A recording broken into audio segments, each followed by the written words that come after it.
All right, welcome to Learn Lettering Live. I'm really excited that you're here and that you're joining me. So I want to say welcome to everyone. This is the third time I'm doing this live stream deal, and I am excited. I want to invite you on this journey. So we're on a journey where we're learning how to do hand lettering, and this is something that I've specialized in for a number of years, something that I just really enjoy. And what I'm excited about for this is that I make videos on different things on my channel, and I thought about making lettering videos. And I'm sure there's like an hour-long comprehensive guide or something, but I feel like what I've learned is that you learn a lot more by observing and in snippets, like in little pieces. Or sorry, I guess the little pieces are, yeah, you learn in small little pieces. And so there are some things I'm like, hey, this is a tip about lettering, but it wouldn't make sense to make a whole video of it because it's just a small thing. So my goal in doing this is that we would do it together. And that as we do it together, hopefully you would get to see the small intricacies. I'm going to be able to explain things a little more thoroughly. And we're just going to explore different things when it comes to lettering. There's so much to do and so much to learn. And so I'm really just super excited about it. And so if this is your first time, welcome. If you want to know what this is, it keeps my hand from sliding around whenever I'm using my iPad.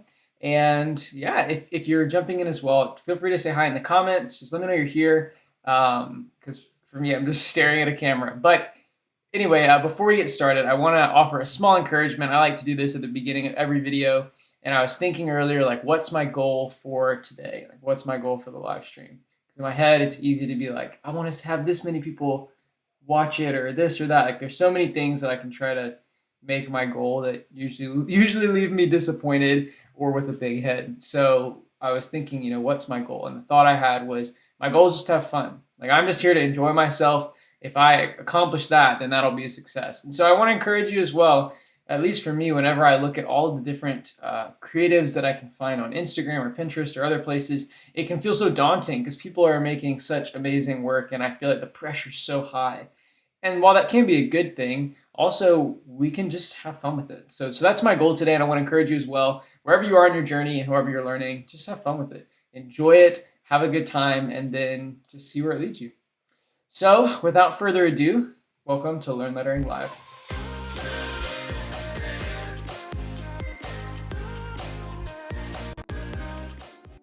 Okay, so here we are in Procreate. This is the app that I use on the iPad. And last time we were doing this, we were working on this. This is like our first lesson that we did. Basically created this R here. I'll draw on my screen. Just basically made this little R here, which is really fun. This is a serif letter form. I'm not going to go back into everything we've talked about before. But basically, I had worked the first week on creating the letter and talked about all the details of that, which it sounds crazy, like you spent a whole time on the letter, but that's how lettering is. There's so much detail.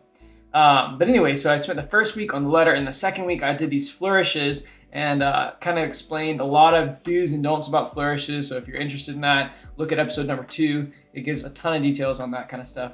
And so I told you at the end of episode 2, we didn't finish it, but I was like, I'll show you where the finished product is. And so this is ultimately what I decided to do with it and where it landed. And I really like it. I think it's interesting. I'll show you. This was our reference of what I was envisioning. And so I'd say it's pretty close. There are things that I feel like I've been able to add my own style. And, we could have pushed it a whole lot further, but I don't want to spend like 6 episodes just working on one piece. So I want us to move on. But yeah, so I just want to show you, and I'll do a little time lapse to show you how it finished up. So again, this is when we were talking through how to make a nice letter form that first day, then talking through all the different flourishes, what's good and what's not good, doing all that. And then I started bringing it in. I had that stencil of what I wanted it to look like, and then I actually started working on it. This was my original idea. I thought that it'd be cool to kind of have it look like there's a shadow for the flourishes, but it kind of made the R hard to read, which I did not like. So I ended up changing that to what you see at the finished product, to where I just made it to where it cleanly cuts out in and around the R. Then I tweaked some coloring until I got it just how I liked it. So I just want to give you a little recap. Anyone who is on the edge of their seat wondering how that turned out, this is how it turned out. I hope you liked it, and if you followed along, I hope that yours was successful as well. So we're going to look today at what we're working on. And so today I'm going to be talking about script lettering, which I think when people think lettering, this is one of the main things that they think about. And so I'm going to be jumping into talking about how to do script lettering. And there's so much here. But yeah, this is something I drew earlier, and this is kind of what we'll play with. But before that, I'm going to kind of walk you through how to do this, kind of some do's and don'ts that I've found. And remember what I said in the last video, that is my recommendation, is that it's good to know the rules, and it's good to, when you're starting, to abide by the rules. Like, let yourself be a little boxed in so that you can learn the foundations. But soon after, start to break the rules. There are tons of times, and I think great work is really when you totally throw the rules out the window, or you throw some of them out the window and you use others. So my point is that I'm going to teach you some things, but and I want you to try it and learn it, but also be ready to throw it out whenever inspiration hits and whenever you want to push the bounds. If that's what makes great art. And so, yeah, I guess we'll get into it. So this is something I had drawn earlier. I was just kind of playing around. I didn't have any real reason to be doing any certain style. I was just sort of playing and seeing what I would come up with. And so this is just a basic lettering. I call this a stencil. We talked about this before. But my stencil essentially is just going to be very simple. Like, it's the bare bones, and it's where I'm figuring out how do my letters connect to each other, what's the spacing between them. I'm refining different pieces, refining the sizes. So it's kind of where I'm getting all of my making most of my decisions is in the stencil. And then from there, I come in and I'll actually bring in the style that I'm going to use and flesh it out a bit more. But I'm going to show you a little bit about how we got here. And so I'll go ahead and hide this. Let's see, I'll hide this one too. Hold on here. Okay. So I'll show you how we got here. So what I'm using in Procreate is the Studio Brush pen, which is under inking if you're using Procreate as well. If you're just using a pencil and paper, that's great too. But I figured if you're following along just as I am, I want to let you know how that's going. So that's what I used here. And I'll just give you an example. So the myth I want to bust first, before we do anything, this is really important. Okay, so here's the myth that I think is important to bust. And I want to just throw this out there, that you'll see these videos on YouTube or Instagram or wherever, TikTok, where you see people and they're just like taking their pen and just like whipping out this beautiful typography. They don't delete it, they don't undo, they just knock it out in one deal. And that is doable, and it's really hard. It takes a lot of practice and learning a lot of muscle control, a lot of fine motor control, and just kind of muscle memory with your hand. So it's possible, but I just want to break the myth that you don't have to do it that way, that sometimes it feels like the best way is just to like whip it out there, and then people are like, wow, you did that so fast, you're so cool. But a lot of times I find that maybe that'll get you going in the right direction, but really taking time with your strokes, thinking about where everything goes and you know where you want it to move, and really giving attention to designing it as you're drawing, that's going to create something a little bit more interesting. So I just want to give that disclaimer before we jump in.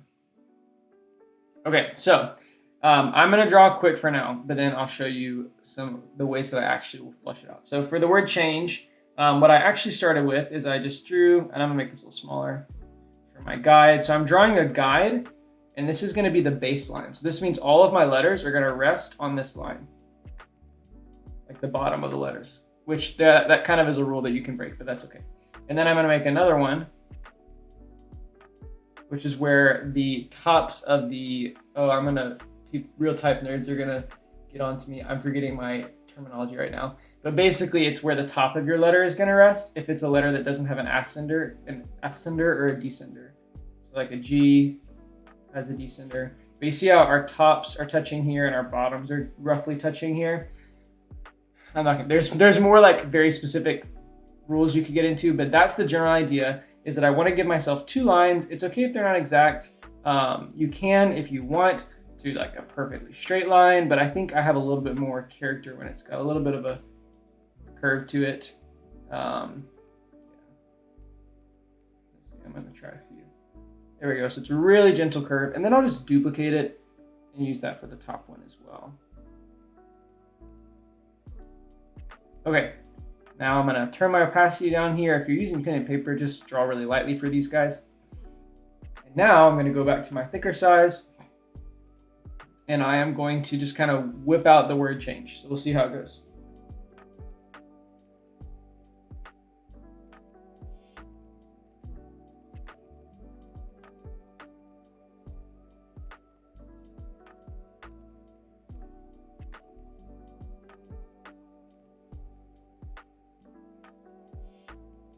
Okay, so that really is not horrible, but it like looks almost graffiti-like because all the words are a little bit different. You see I'm not hitting the bottoms here every time. It's just a little inconsistent. In general, what I'm looking for, let's change color to something bright so I can draw on here. Okay, so in general, what you're looking for is you want consistency. Now again, these are rules, please break them, but I'm just starting you where it's good to start. But okay, so in general, we see that we have these shapes, right? We have the circle, oval kind of shape of the G. We have a similar shape, which ultimately it should be about the same because you want it to feel consistent. In a way, it's also the same shape that lives in our E. And then the tops of that shape can be found roughly on our N and on our H. So this is where we're bringing consistency. Another thing that's important when it comes to consistency is your contour. So we talked about this before. It's the space in between your letters. And so roughly, I'll make a new layer here. You roughly want everything to have a similar amount of space. This pen is not good for this. Hold on. Let's see. Nope. Hold on one sec. There we go. Okay, so the space between is really important. You want your space between to feel like it's about the same amount. You don't want one to feel less than another. So we can see here, if we go back to this other brush. Sorry, you guys. Here we go. We can see that these, I'm on the wrong one still, aren't I? Here we go. Okay, that these on the right side are becoming a little more narrow. Like this is a lot thicker, that's a lot thinner. So one of the things I'm looking at as I'm working on my stencil is I want to make sure that they're all pretty consistent. The space of the letter itself and the shape of it and how that feels consistent, but also the shape and the space between the letters. And so when those things are spaced out, you'll start to get stuff that looks really nice and really cohesive. So we'll turn this off. I'm gonna save this for later because I like that color. Okay. All right, and so this is a good idea to start with something quick and loose if you want to. Now, really a lot of this is iterative, which means I'm just going through iterations and iterations until I get something that I like. So what I'll do is I'll turn the opacity down on that old one that I just did. It wasn't terrible, but it's not what I want to finish with. And now, so you saw me do it quick. Now I'm going to give more focus and attention to each of the letters and how I construct them. So typically this C seems like the thing you'd want to start with. And I mean, I could, but I think I'll probably go over that like so many times trying to get those curves to look like I want them to. So I'm just going to start on the H because it'll be a little bit simpler. So I know I want a straight line. And here I'm just undoing a lot because I want to get sort of like what I'm thinking I want in the final product. Here's where I'm focusing on my shapes. Let's take away a little bit.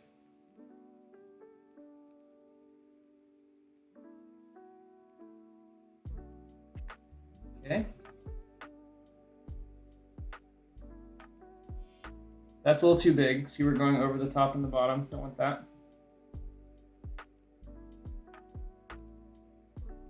Okay, it's not bad, but this is feeling too straight. Like it should still be a curve, and so it feels like I flattened out there. So I'm gonna try this again. And you'll notice that I'm starting over here on the right side. So typically, well, actually I'll get to that in just a second, but you can just make note that I'm starting on the right side. And sometimes I'll lift up my brush if I want, because it'll let me go back and not have to redo the whole thing. Okay, that's not bad.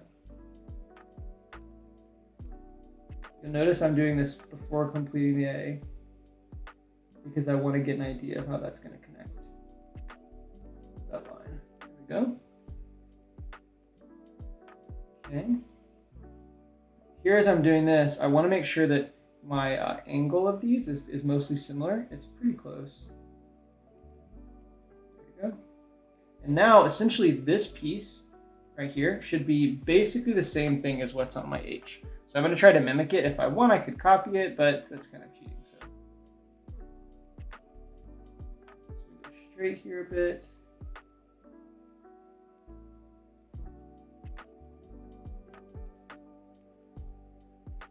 Curve at the bottom. There we go. And it's okay if this is not perfect right now. Remember, we're just getting our shapes at this point. This is just our stencil. So Now I'm gonna do the same thing, start on the right.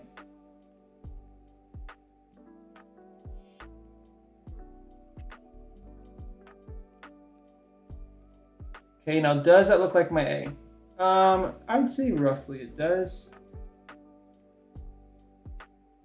I'm gonna move it over a little bit. There we go. Because I was seeing that my space here, I want to make sure that's consistent. This looks a little snug, which this is just the great thing about working digitally, you guys. Just move it over just a little bit. Wow, cannot do that on pen and paper. Okay, so again, does not have to be perfect. Perfect is not my goal here. I'm having fun, right? All right, now I'm gonna do something a little bit weird for the G. This was me having fun, breaking the rules essentially. You wouldn't normally do this. And now this is the part where I do recommend moving your hand fast and just having fun with it, because your flourishes, you can notice a lot more when your curves aren't working well and when it doesn't feel fluid. So I'm just gonna probably do it a few times and focus a lot on different parts to make sure that I get them looking right.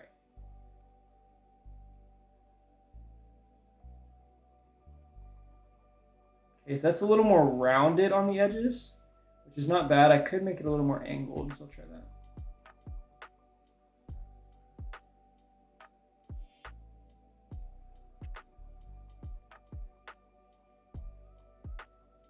Okay, I think I like that. And I can always go back and change it, but I'm just getting something close.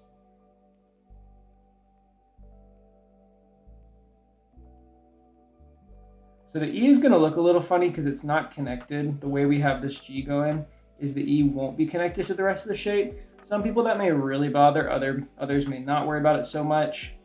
But I'm not really super worried about it.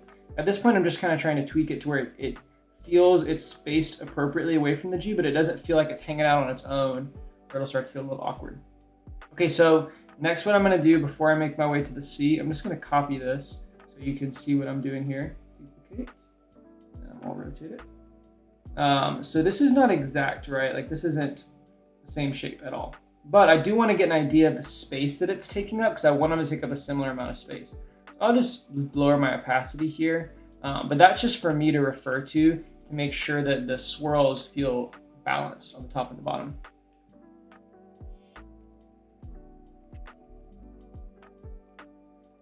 You also notice I'm kind of tight here, which you don't really see that anywhere else, so I'm gonna redo that.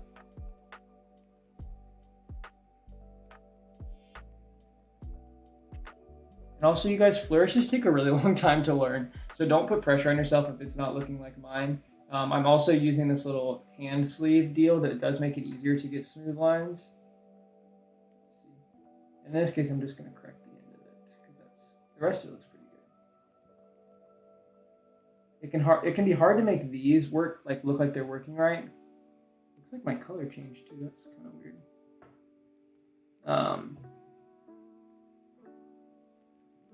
Is anyone else seeing that? That's strange. That's close enough. Okay, so I like that. Now the last thing I'm gonna do is my C. Why is that color? Are you guys seeing that? Oh, it's because my eraser wasn't turned all the way off. That's interesting. Or my eraser didn't have full opacity. Weird. Okay, never mind. But now I'm gonna do the C. I want it to feel big and dramatic.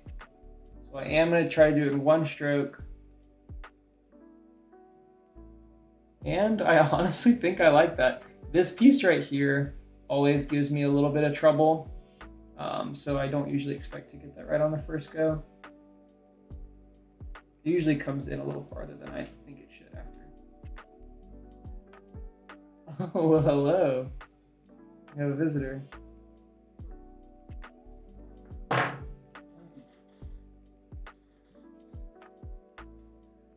This is Olive. She is hungry, I think, but it's not time for food yet, so I figured you could say hi. Okay, go. All right, so we have our change. That looks pretty good. I'll turn off my stencil in the background, or not my stencil, just I guess my last iteration. And I'd say this looks pretty good. I'm gonna do one thing. There we go. Okay, so I'd say this looks pretty good. And remember, this is just my stencil, so I'm not really doing anything with style yet. I'm just trying to get an idea of how everything works together. And as you can see, like it's not all the same width, It's not the same, which is like thickness. But what I'm going to do is I'm going to pause here and I'm going to use this to show you some really important things when it comes to script lettering. Because as I start to build this out, it won't make sense unless I've explained this. So as a general rule, I might need to change my brush for this. Let's see. Yeah, I'm going to change the brush just to be a little bit more clear.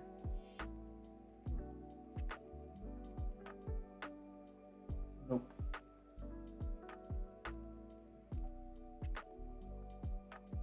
Hold on, guys. Let's see.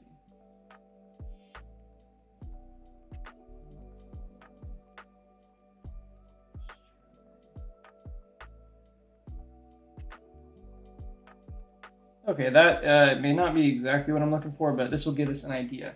Okay, so this is a very, very important principle. So important when it comes to the construction of script letter forms. Now, again, these are rules. Break them when you're ready to break them, but start off with them so they can help you learn. So when I talked about my other example, which was that R that we did, I talked about how there are old Roman or Latin or whatever. Like when you look at those letters from a long time ago, they're constructed in roughly the same way. So as I showed in the other one, our downstrokes typically are thick and our upstrokes are thin. What am I doing? Hold on. Downstroke, W is a good example, is thick. Upstroke is thin. Downstroke is thick. And upstroke is thin. And so that's the general way that it was done whenever you look back at like these really old ruins that have some kind of carving in them. And maybe it's because they had to put more pressure, they were able to put more pressure going down on their carving. I don't know if it was so intentional or it was just part of the craft.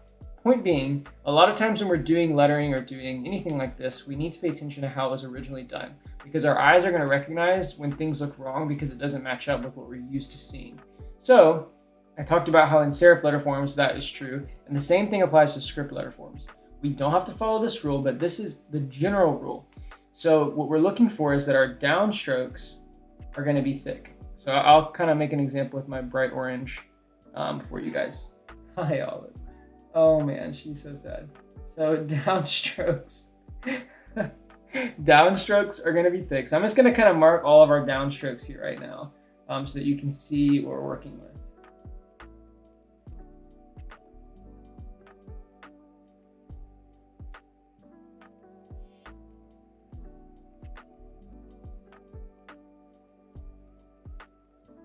I'm not worried about the flourishes so much. That's a little bit more up for interpretation.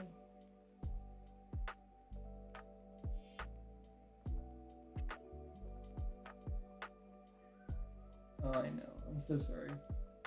I promise I do feed my cat, but she has her mealtime and she doesn't like when that mealtime is. And so she gets angry at me. Okay. So that's my downstrokes, roughly. Now I'm going to show you my upstrokes. I'll do red. Actually, I'm going to do something a cool color so it's easier for you to see the difference. Okay. And orange and blue is a great combo. So here's my upstrokes.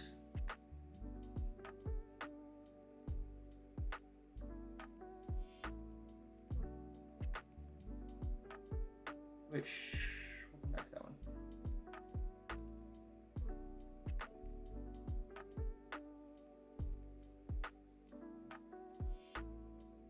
I guess that's a downstroke too. We'll come back to this, the C2. Some of these things, there are some kind of general rules that you sort of just got to know.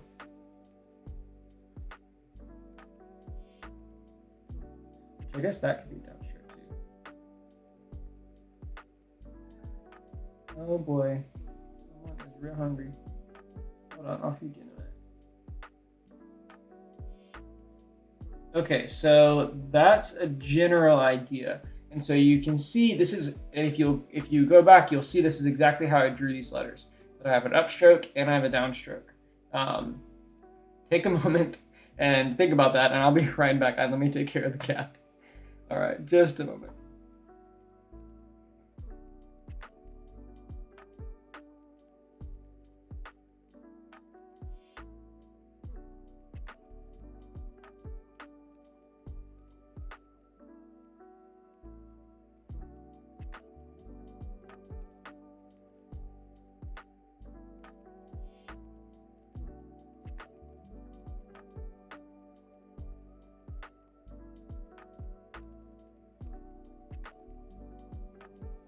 Okay, sorry, the cat has been wrangled.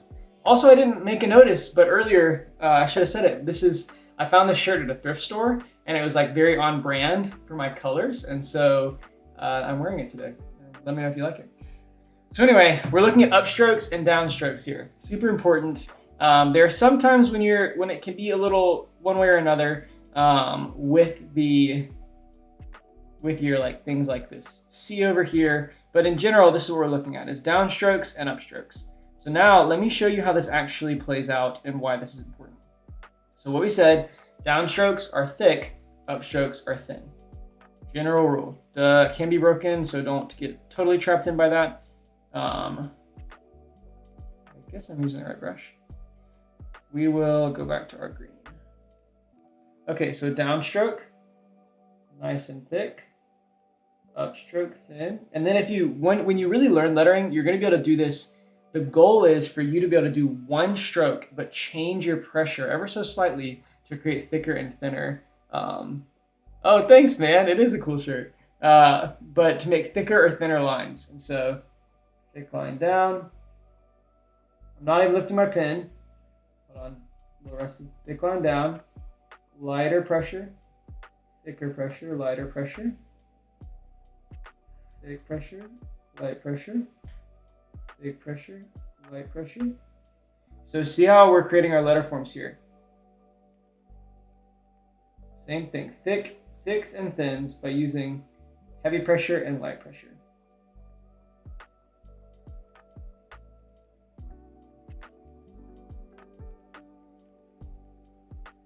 Typically for when I'm doing a G, hold on, let's see. Looks like this. That's really important. For this one, what I may end up doing is I may end up making the other side thick as well. Because the goal is basically, so when you're drawing horizontally, it should be thin. When you're drawing vertically, it should be thick. So I'm trying to keep it towards thick, thin, thick, thick, thick, thick. And then I'm trying to let off, this is not going so well, but I'm trying to let up off my pressure as I get further down. That would be the goal. It's not perfect, but this is just giving you an idea. Thick, and thick. Over here.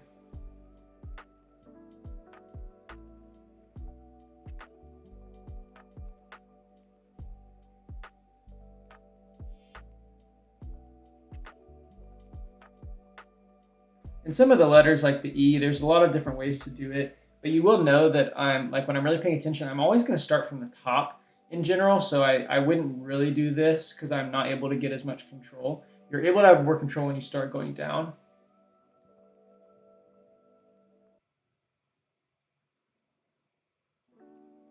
This will be lighter.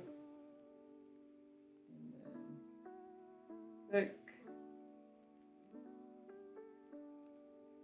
This is not, the curves may not look as beautiful, but you get the idea. And then thin.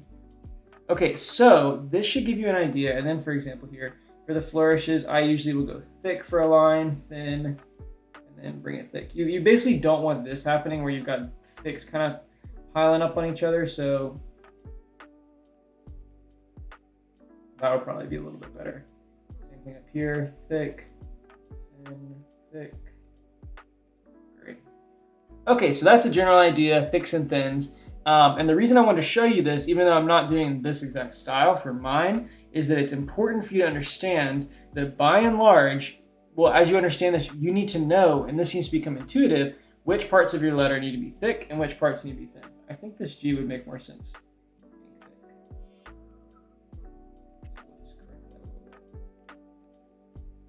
And that's more because of the style of it.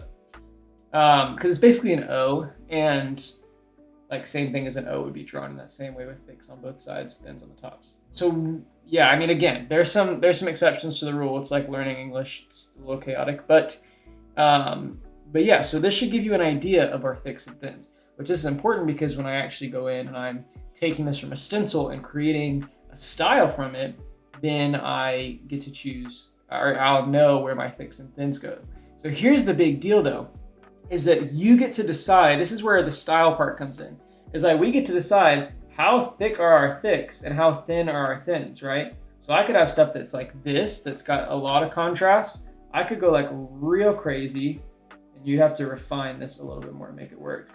You know, I could have like a ton of contrast, maybe a little too much in my opinion. I have to, like I said, I have to adjust my letter forms a bit. You know, I could have a ton of contrast where my letters are super, super thick, but I'm still following that same principle of what's thick is thick and thin is thin for the down and up strokes. Okay, so with that in mind, I'm gonna work on actually constructing my letters and getting them how I want.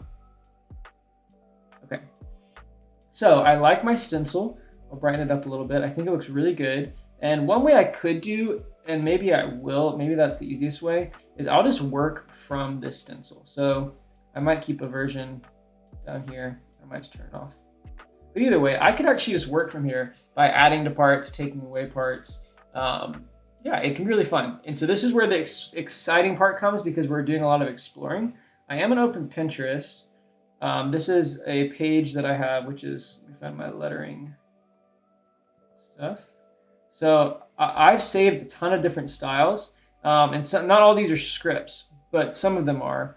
And I was looking at these earlier. I mean, look at all of these. This is Oh No Typeco is a great type foundry. They make a lot of really cool fonts and really great lettering. But see, there's so many different things we could do. Like for example, this one that says Tat Ring, like that, they have the thicks on the bottoms and they have this like kind of little swirl thing or swoosh coming off on the side. Then you have ones like Felt Magnets where they're all pretty much the same. There is some variety, but it's a lot less contrast. So a lot less difference between your thicks and your thins. And you have totally crazy things that just don't look like anything you normally see. There's a lot of different ways to do it. And so this is where it's really fun, because once we have this typographic stencil, now we can start doing some research and get inspired and say, okay, now what are we going to do with this? Like, is there a style that really sticks out to me and that feels clever? And sometimes you will have to go back and adjust your stencil, but in general, we're kind of just going to put on top of it. Well, this is really interesting. I might actually take a little screenshot of that. Maybe that'll be your inspiration, this bottom one, Kindred Bond. But anyway, so a lot of times these things will be your inspiration and where you start with to create something really great. Copy. Back to Procreate. Paste it in. Okay, so that's kind of cool. There is something really unique that I like about that, and so we might end up doing that. That could be really fun. But I'm gonna see. So for example, what I could do now is I'm paying attention to his thicks and thins, right? And so we can see he does things a little bit differently, which I probably actually won't do this one because it's a little too much of a departure from the rules when it comes to teaching this. But you can see he does some interesting things, like his thicks are happening up here on the top for the R, or for the N, I mean. Then he's got thick again, then thick on this part. You know, he's doing some interesting things. This is a kind of a retro type look. But I'm just paying attention to where the thicks are, and then I can kind of model after that. Again, I'll probably hold off on using this one because I think it's maybe just a little bit too much of a departure just for getting started. Let's see. There's one I saw earlier that's real, like this Be Adventurous is real safe. There's not a lot, it's funny, it's not adventurous, super adventurous typographically, which is ironic. Let's see, and I don't have to find inspiration, but it's helpful to look at things that others have done. Like even this one that says Chains, it's kind of the stencil lettering is neat, how the letters break apart. They don't really overlap each other. This is awesome. I mean, I love this kind of stuff where it's so chunky and like goopy. It's just really cool. You get to do a lot of fun stuff. You know what? We might go with the chunky goopy look today. I like that. It's kind of speaking to me.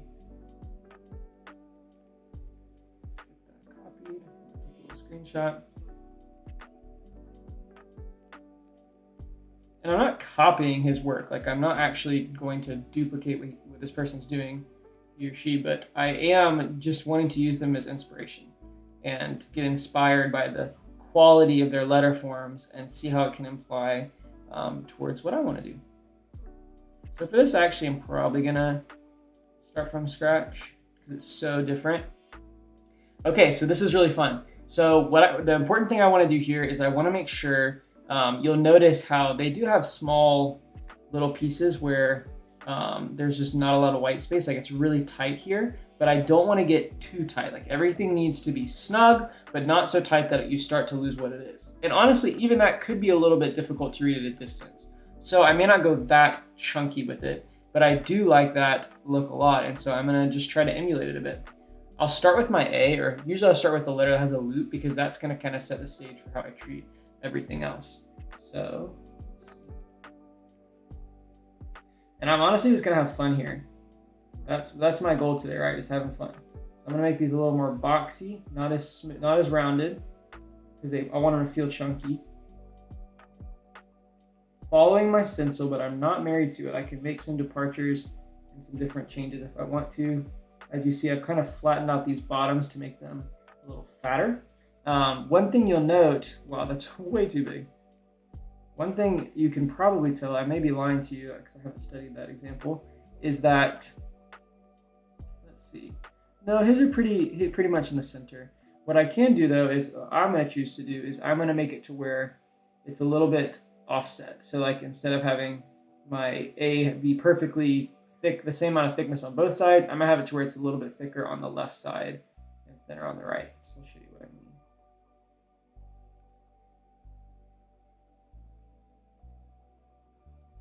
One thing to note too when you're drawing this way is it's gonna feel tighter when everything is all filled in, a lot tighter, which I don't really like where that's at yet, but that's because you're seeing it right now and you're seeing the stencil. When the stencil and the lines all kind of come together, it makes it a little harder, but we'll just go with this for now.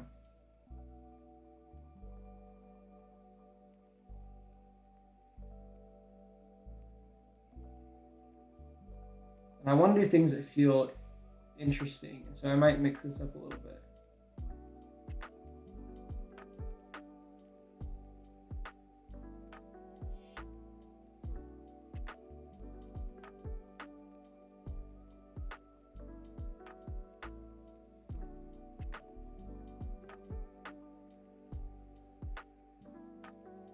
This pen is really, this brush is like kind of messy to use.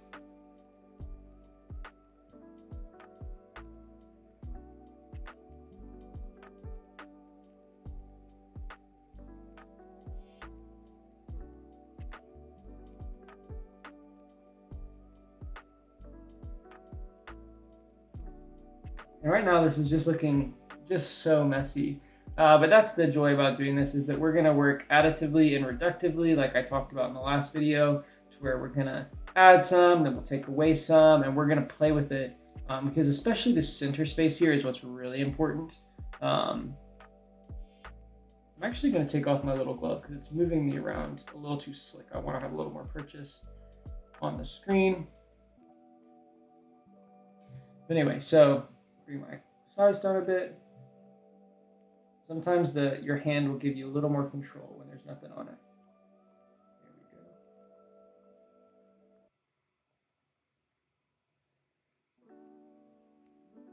And I will say too, that guy, whoever, or girl, whoever did that piece probably spent a long time refining it and getting it just right. So I'm probably not gonna get something that looks as polished as theirs in just a short video, but we'll see where we land.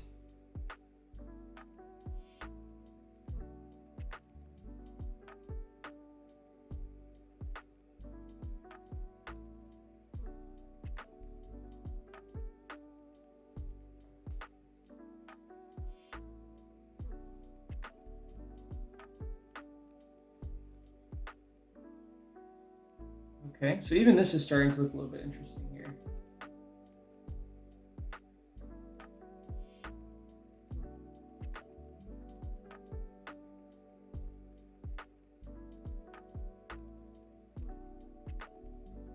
One thing too is I kind of want to mirror, well, maybe I don't. I'm giving myself permission to break the rules. So where this should be maybe a little bit thinner down here, it kind of tapers, I'm just gonna make it nice and thick. Something that helps letters feel nice and goopy is when their bottoms are really thick. So I might even try that right here with my A. I really love this style. Yeah, see what that does?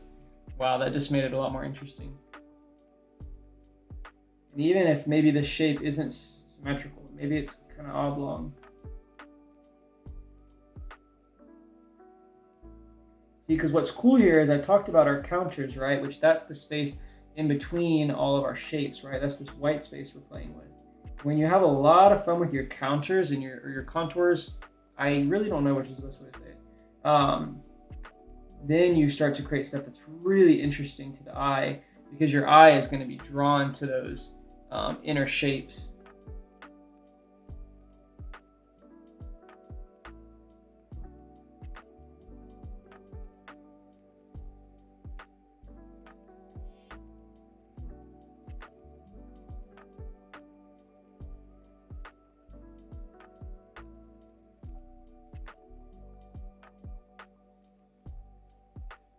I honestly don't think I like that. Let's pull it back a little bit.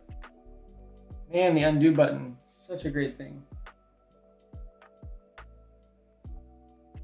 One thing I want to offer as an encouragement too is a lot of times I find I'll be working on an idea and I'll think, oh man, I don't really think this is working, and I'll give up on it. But I think the solution really is not necessarily to give up, but you can probably make it work, but it's just figuring out how does it work? Like, why is it not working? Is the idea totally wasted? In general, I'd say probably not. I'd say you could probably make something from the idea that you had, but you just might need to take a little while to get it to work. So for the sake of the video, I'm not going to really spend forever trying to get that idea that I had of it being a little bit wider in one part to work. But if I was giving maybe a few hours to this, then those are the kind of things that are worth exploring, because then you end up discovering some really neat stuff.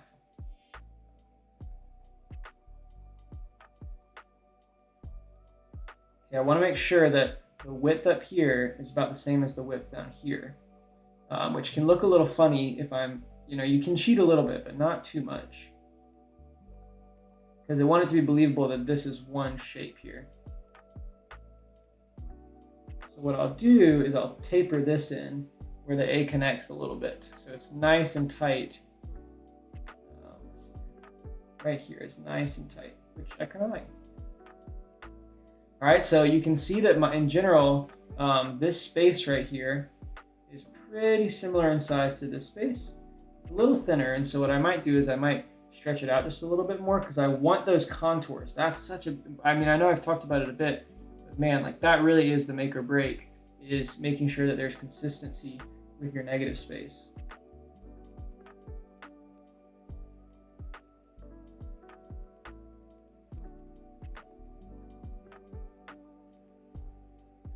And then in general, I also am thinking, so if I have another guy drawn here, the bottoms of my contours should roughly align.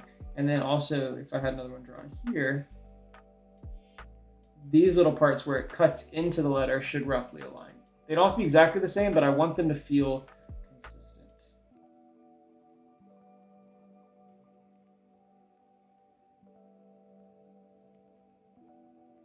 And you also want the contours right here, the amount of space that you have, to feel somewhat similar as well. So you're paying attention to a lot of small details as you're working, and all of these things are really important to creating a great finished product. Okay, so we're gonna follow that same pattern to where we have like the curve right here.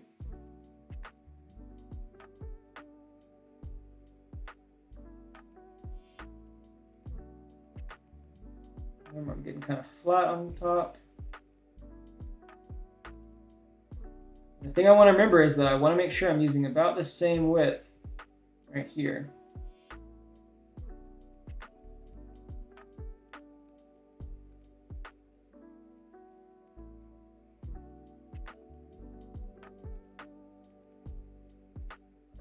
Okay. Cut this off so I can fill it in, get an idea of what I'm working with.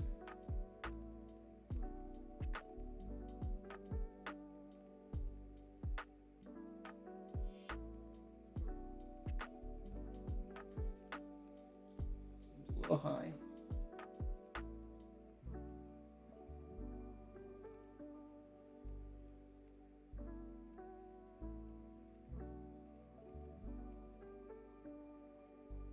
Okay.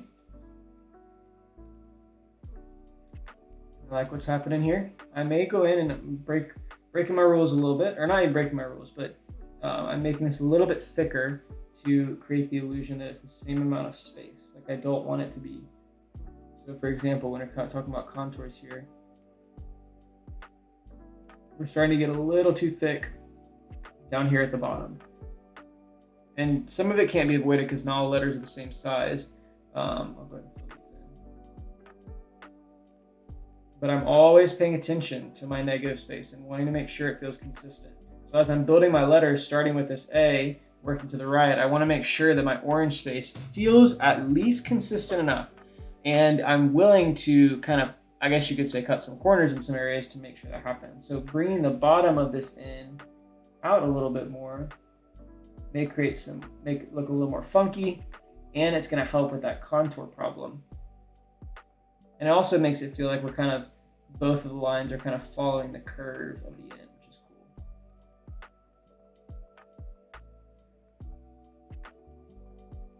It's kind of neat. That's maybe a little too far. Okay. All right. We have our A and our N, and I like this. I like where this is going. It's rough, it's goopy, it's green.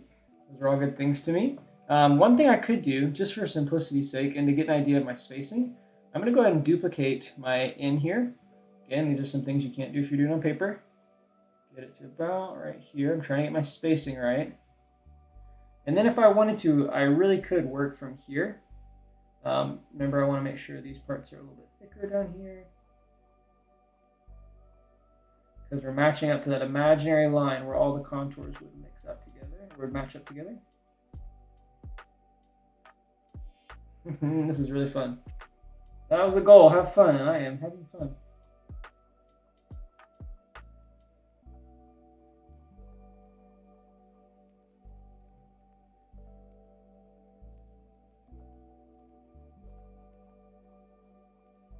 Yeah, I will tell you, I did not expect to be doing such like goopy letters. That's not where I thought this was going today. But I love that it's a bit of an unexpected surprise. Okay. Bring my letters together.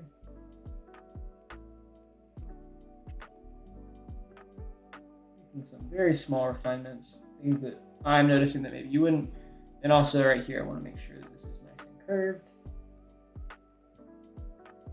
No sharp edges. It's all going to be real goopy. Wow, there's something really interesting about what we're doing here. I quite enjoy it. Oh, this is sick. This is super sick. Thank you, Fully Booked Club. Whoever did that, you did a really great job. Yeah, I like this.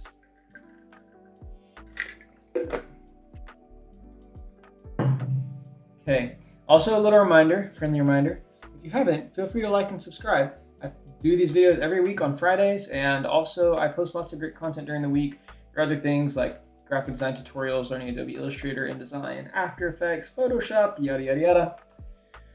Okay, so the G, this will be a little tricky. My reference, which I'm going to use, is this part of the A. But remember what I said is that I don't want it to, it's not going to have only one side thick and one side thin. That they're both will likely be thick, which is going to cause us to have to do some adjustments. I will show you what I mean by that.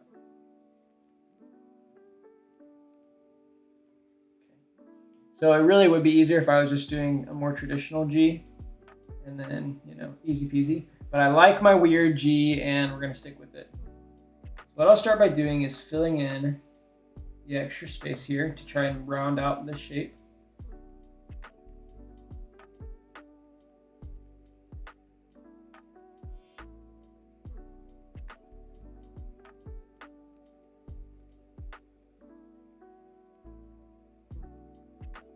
See how that looks a little funny? What I am able to do is I am able to move this inner shape around a little if I need to try and get it a little more centered. That can be helpful.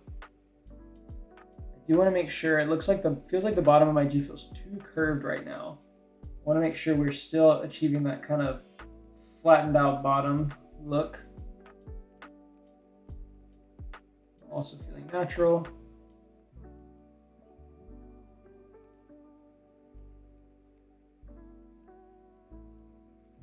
I'm really wondering how this style is going to affect my flourishes. never really done flourishes this big and chunky. Those two don't really go together normally, but we're breaking more rules than I had originally intended to. Okay, so I'm having to make refinements on both sides to where I want this to feel balanced. It's one of those things that I don't even know that I can explain so well. I'm just looking at it and making note of things that feel off to my eye. So part of it really, I mean, this whole discipline, it's a lot of training your eye, and a lot of that comes from studying other people's work, seeing what makes sense, seeing what doesn't. Even for me, like if I finish an animation or I finish a lettering piece, especially a lettering piece, I'll put it on my phone, and for the next day or two, I will just stare at it, like for a long time. Like whenever I'm waiting in the drive-thru or whatever, I'll just take it out and I'll just stare at it, because as I focus in on it, I'm gonna pick up on details or things that are missed. I'm really studying the work, trying to find what is missing, what could be improved, what's almost working, that's not working, kind of like I mentioned earlier. And so that's what I would recommend as well, is as you're working on these kind of things, or really anything, take time to review it over and over, and don't call it finished for like at least 48 hours. Like give it some time, because you're probably, if you're really paying attention, you'll probably go back and find something that, even maybe if it's small, might be something that you can correct and make a little bit better.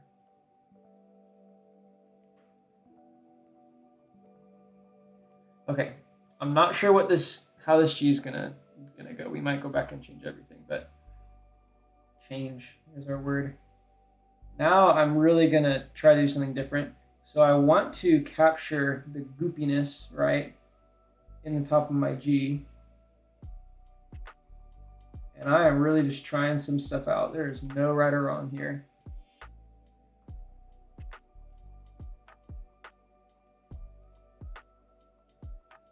I do want to capture the thickness that I have everywhere, and I actually do kind of like that. It's a little funny looking, and I like it. Okay, look, it looks like the word Hano right now. It might be something in another language, but I really like where this is going. I feel really excited about it. We're gonna press on. We're about an hour in, so I doubt anyone has actually stayed this long. I'll probably have gone to, eat a snack or something. But anyone who's here, glad that you're here. And anyone who's watching after the fact, glad that you're here in the future as well. So one thing we can do with that E, as I had mentioned before, is that having it close to the G, but not too close, is going to make sure that it feels like it's still part of the group and not totally left out, even though it is disconnected, which that's really important here. And something I didn't mention, it's not as big of a deal when you're doing hand lettering like this, but anything when it comes to type design. So you have your X height, which that's the word I was looking for, an X height, which is this guide. Let me get my orange out again. Which is this top guide here. That's your X height, which is where the tops of your letters rest. And then you have your baseline, which is where the rest of your letters rest. The trick in type design is that technically anytime there's a curve, it's supposed to go just slightly over the X height, over the X line. X line and the baseline. Like you want the curve parts to extend just a little bit, because when your eye sees it, it's going to perceive, if they're exactly all on the line, it's going to perceive those curve parts as being too short, because there's not a lot of letter there. Like it's only a tiny little bit that would touch the top, whereas all this would touch the top. And so when your eye sees it, it looks a little strange. I don't know if that makes sense, but that's why I'm being a little loose and sometimes even going over the lines a little bit, is because that's kind of a principle in type design. All right, so man, E's can be kind of tricky here, especially with this style, because I want to keep this really clean look we have going with the inside, this contour, but I also don't want my E to feel weirdly skinny. And then I also have to figure out how it ends. Oh man, ending on an E is not fun, at least in my opinion. Because like, look how goofy he's looking right now. I don't like it. I don't like it at all. So here's where we got to try to do something different. And maybe I'll pull from this guy up here. Like that's an interesting look. Gonna break some rules, have to try something different. Maybe he just sticks out a little bit more. Maybe that'll make it look better. No hard edges. Everything is goopy. I mean, man, he just looks ugly right now. This does not look like a good E.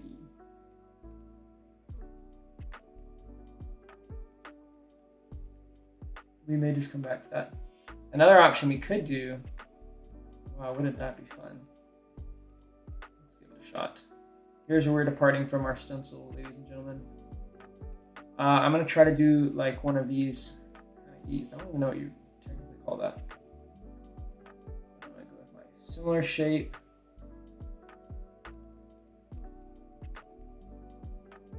Give me a chance to bring in that big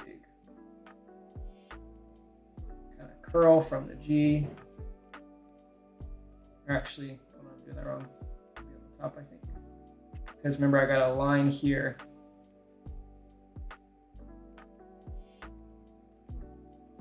So the bottom of my E, I want it to feel fat, like the rest of the letters. They have that chunkiness to their bottoms. I feel like that would sound funny out of context. Okay. And also the thing is, I got to make sure my contour space stays nice and tight as well. So that's going to be what's really tricky about breaking from our formula here.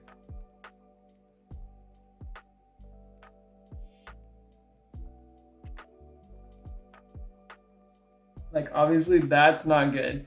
I'm going to figure out the solution that's going to work. Maybe this goes thin. Yeah, this could be it.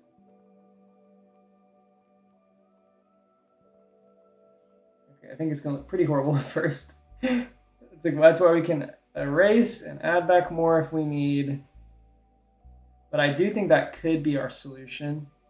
I'm zooming in not so much. You're probably getting whiplash.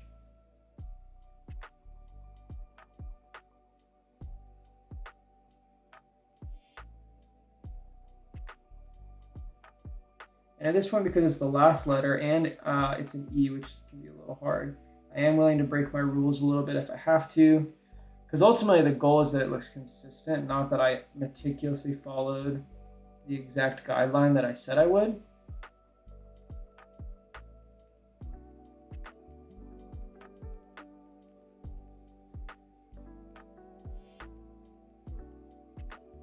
Weird, but for some reason I'm digging it. It looks somehow angry, so I gotta fix that.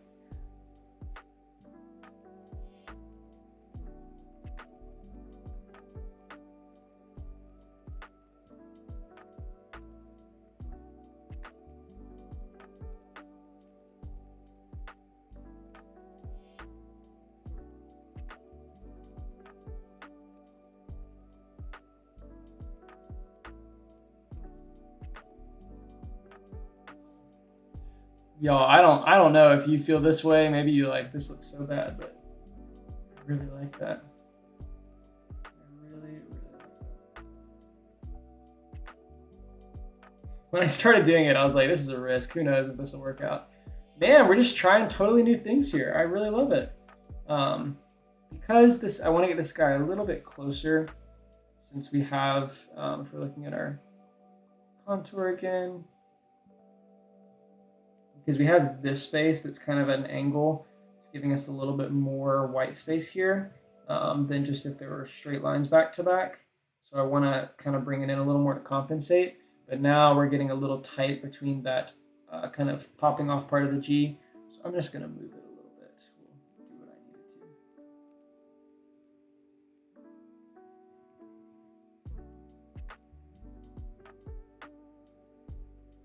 to. Wow, see what that does?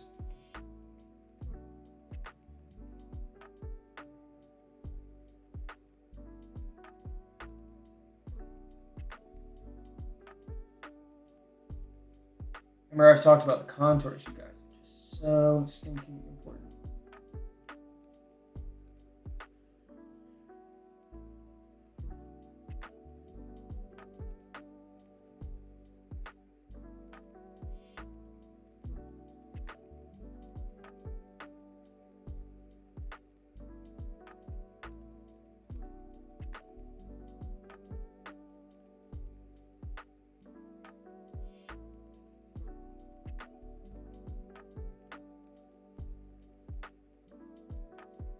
Okay, so look, here's what we'll do. I'll combine all these. If I were to like color this white, so that's really what your eye sees when it sees something. It sees the space in between the letters, and so that's why we're focusing so much. As you look here, you can see we've got consistency overall in our different areas. Like it doesn't feel like anything is too domineering, and so that's really what we're going for, and why we're spending so much time in between the letters and getting those shapes right. Wow, this is so cool. I really love this. Okay, so now for the C. I always save these guys, the starting letter for the last, because sometimes they are just trouble. So the big thing about this is the letter is a lot bigger and more spaced out, but I still don't want to allow for way too much negative space or I'm going to throw it off. So I really gotta figure out how to do this, to do it right. We shall see. Okay, so I will just see where we go. Start with the outside here because I know how thick it'll be, so that'll at least give me some parameters and like kind of the guidelines or the boundaries to work in. I'm also gonna make this a little flatter like I did the rest.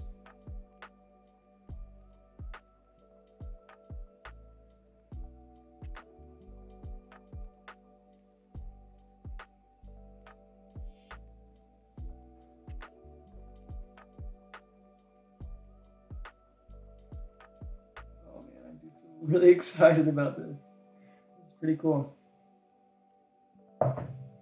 And when you just let go of the pressure and have fun, sometimes you make some fun stuff.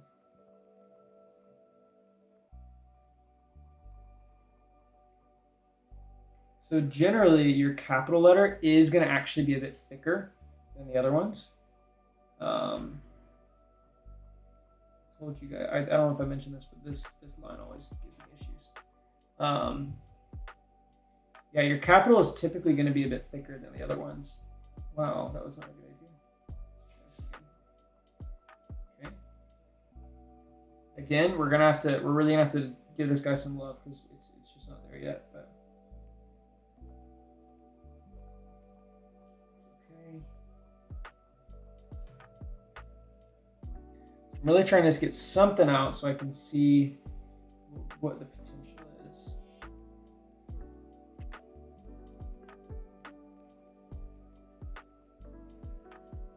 One thing that I see we're missing here is that my bottom should be fat, right? That's the defining characteristic of all the other ones. That's probably part of what will help. Yeah, look how much that does.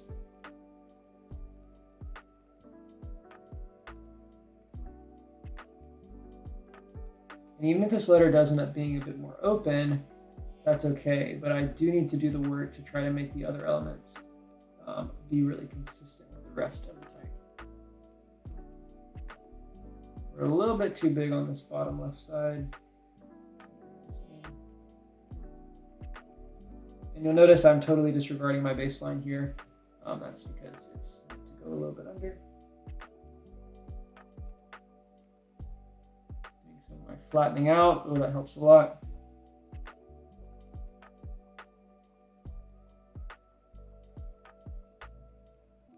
Yep, we are onto something.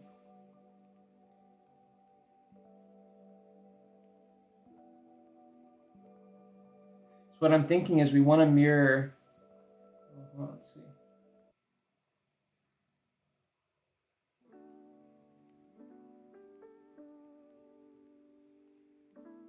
I want to mirror what's happening on the end of that G with the little piece that's popping up.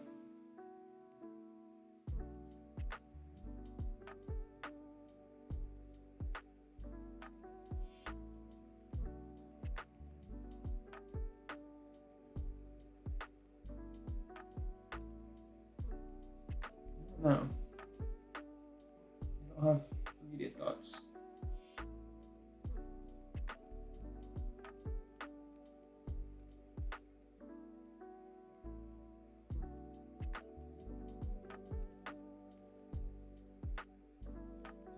could be interesting. I'm going to push everything a little closer. I want to use the similar negative space where I can.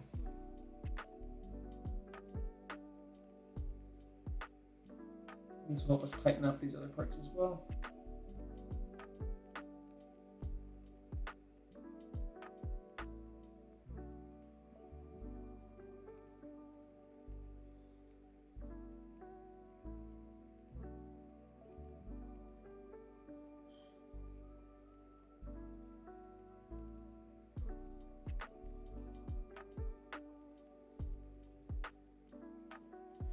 is still not looking exactly right.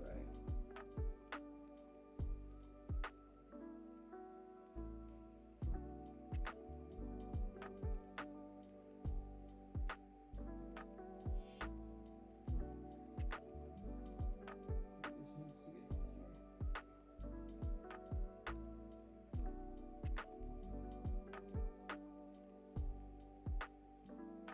closer. I ultimately think that this is too bulbous, it's too big.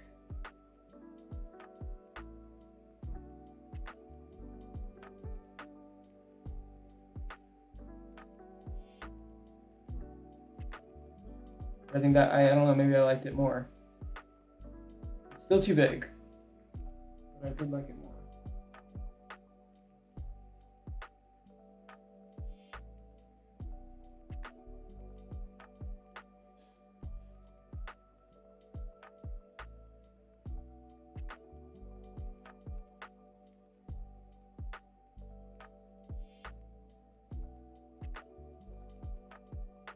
Here we go. That almost looks downright Coca-Cola or something. That, I don't know, maybe you don't see it, but something about the C. It's not Coca-Cola at all. Okay. Wow, I really like this. This feels like it should be the logo for like a taco truck or something.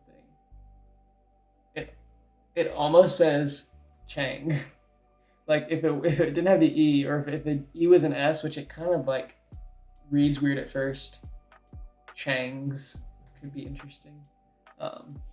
If your last name is Chang and you want a logo and you like this, let me know. I'll sell it to you.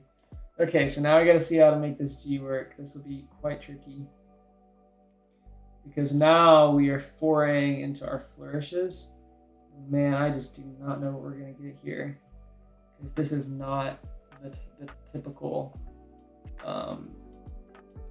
typical kind of look you do when you're doing big flourishes like this. But it really is at this kind of juncture where you really are breaking some rules and trying out something totally new, where you usually would create something that feels so, it really feels new, it feels unique, and it feels so like kind of set apart from what other people may be doing, because everyone has decided, hey, maybe this doesn't work that way. Or maybe these two styles just don't go together. But then when someone does it, everyone's like, dang, like maybe if I had pushed that a little bit further, I would have discovered what they discovered, that it can work. So let that be your inspiration. What I had mentioned a few times already is that, you know, maybe the idea is not bad inherently. Maybe it just really needs to be refined. And the question is like, will you give time to refine it? Are you gonna be the one who takes time to work at it and see if you can create something great?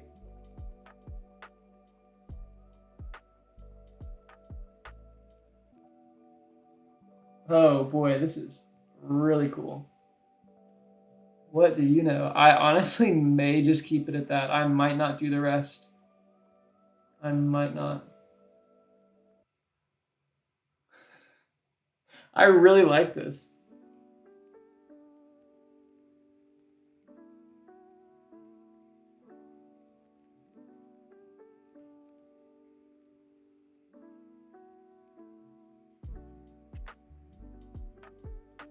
Let's turn this off and just see what we're looking at here.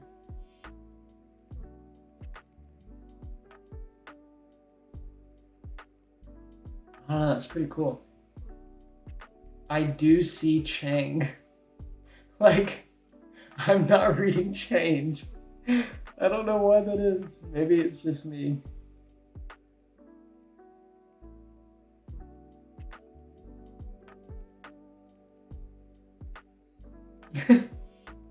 And maybe we do need to go back to a traditional E. Maybe it's too small, and it feels like that's where we're losing a little bit. Maybe this should be a bit more exaggerated.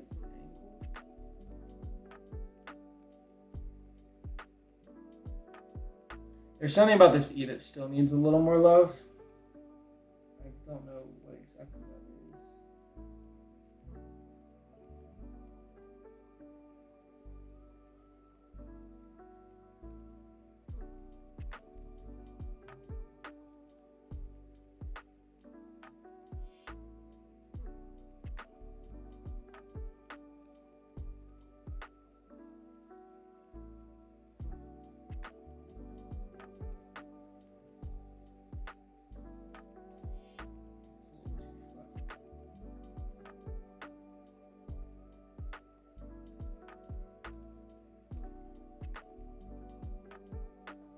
Last time I did this, I was completely out of mental energy by this time, but I'm like still rolling. There's some interesting things here that I'm really liking.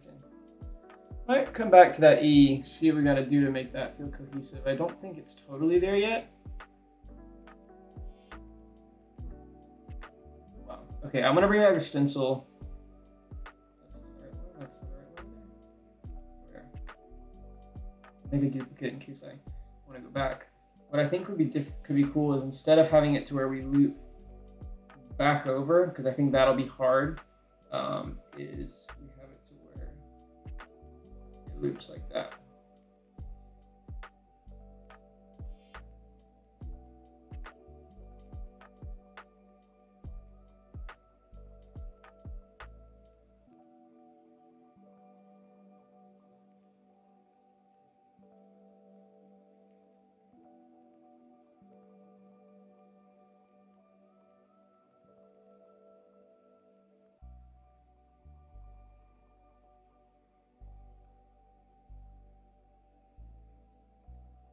Get thin again, and I'll get nice and thick again.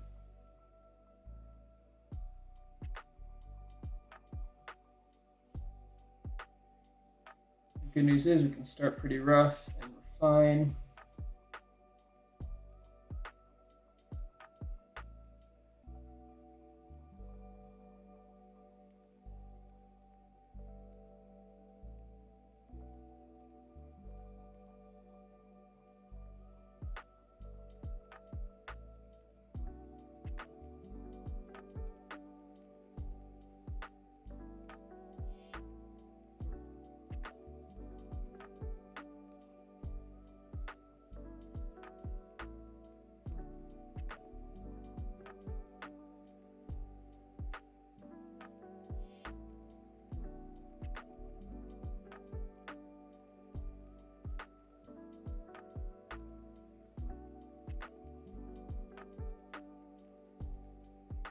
I think we lose. I think it's too. I don't like it.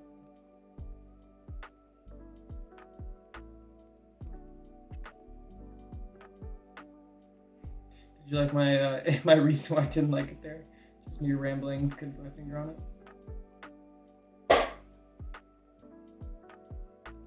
Wow, this is so interesting. I'm so about it.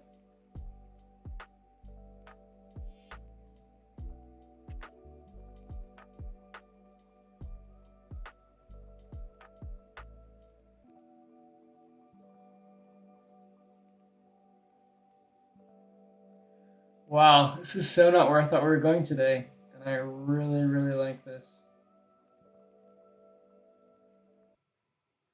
You know why it looks like Chang's is because this looks like an apostrophe. That's why. I wonder what we can do here.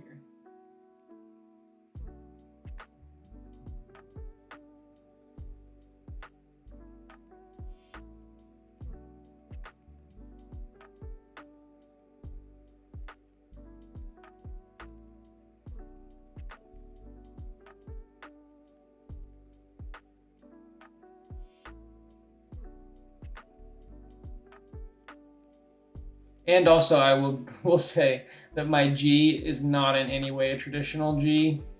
So something that I have learned doing lettering is that there will be times when no one understands what you did. Like I get so excited about something, and I can tell you, like I could go show this to my wife right now, and she'd just be like, I don't understand. Like, what does it say? And she's got an eye for design. But sometimes you are going to make things that, I don't know if you watch Saturday Night Live, but they're like, I've seen in interviews how they'll write sketches that they think are really funny. And then later they realize like, oh, like those were sketches that only people who write sketches would understand. And I think that's what, as a designer, sometimes we got to be aware of, is that we might actually design things that designers are the only people that will really appreciate them, that's maybe fine, you know, but just don't expect for people who aren't designers to, really bite onto that. Okay, well, I think we're gonna call it quits for here today, and we'll come back to this. I'm gonna keep playing with this, and we'll see what we get come next week. But finish out our contours.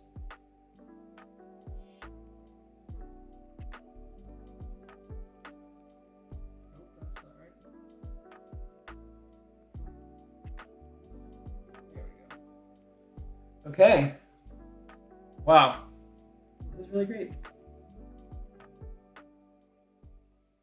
Well, if you have stayed with me for this long, thank you. I'm pretty sure the sun has started to go down and I look a little dark and underexposed now, but man, this has just been so fun. I really have enjoyed this. And like I said, the goal is to have fun. So if you're creating art and you're not having any fun, you need to try doing something else because you should be having fun. So that's really all I got for you. Like I had mentioned before, surely no one's left watching this video, but you can like and subscribe, leave me a comment, and just let me know that you're here. I'd love to know what you learned. But yeah, this was Learn Lettering Live. Thanks for tuning in, and I will see you on the next one.